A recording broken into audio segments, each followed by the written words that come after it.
In the words of the immortal Danny O'Keefe, some gotta win, some gotta lose.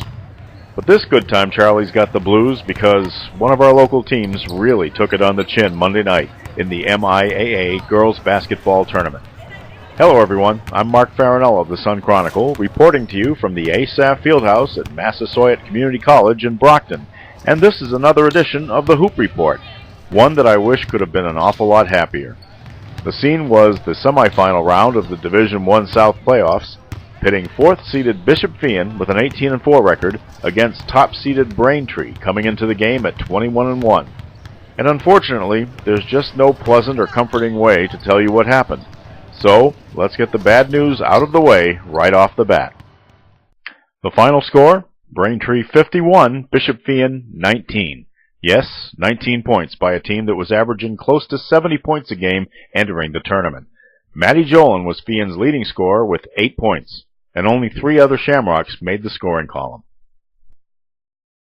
It started like just about any other game, with both teams trying to get a feel for what the other had to offer.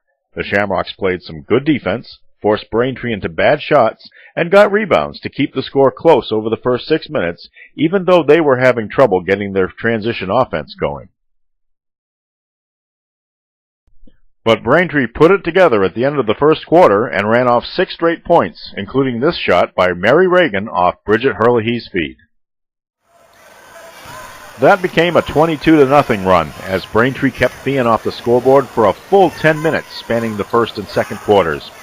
Braintree coach Kristen McDonald said she respected Feehan's fast break potential so much, she spent as much time as she could in practice preparing her team for it. Yeah, that took about a week of practice to get that down, but really we know they get up better than any team in the state, up the floor, so we were as prepared as we were hoping to be, and I thought the girls did a nice job with it.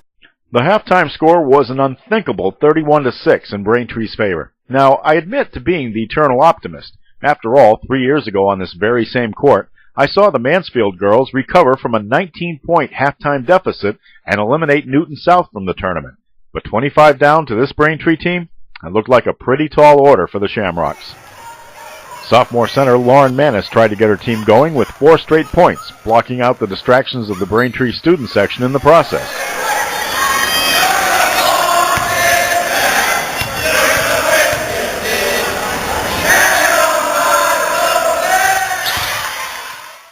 Another player who's usually a catalyst for the Shamrocks is freshman guard Katie Nelson, but she found the going tough against a tournament-tested defense.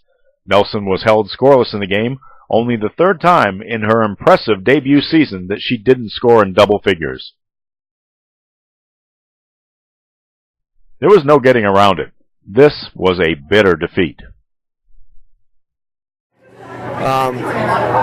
It's hard to lose a game like this because it detracts from what I think is an outstanding season by these girls. Tremendous season with great wins against very good teams. You know, beating Westford, beating Archies, beating LaSalle, okay? Dominating our league, you know. The only teams we lost to this year are top 5 teams in the state.